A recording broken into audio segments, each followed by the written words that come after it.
Hello, I'm Marta and this is 7th episode about rebuild of my DR350S.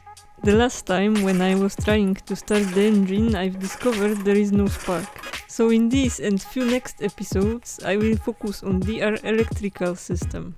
To check the electrical system, we have to check the DR service manual at chapter 5. But you can find the whole wiring diagram of DR350S at chapter 12, page 25. This diagram lets you have a general overview on the electrical system.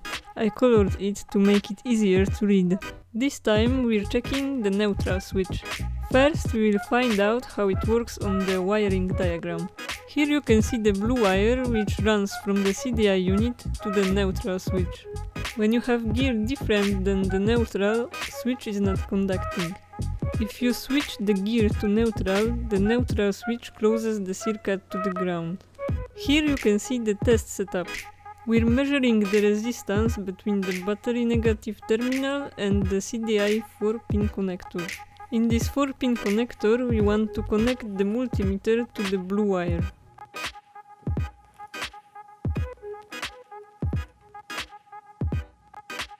When you switch from the neutral gear, you should notice an open circuit.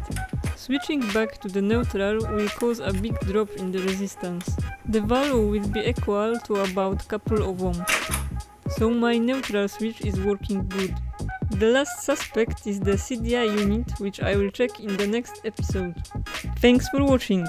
If you enjoyed, leave a like and stay tuned for the next videos documenting DR rebuilding.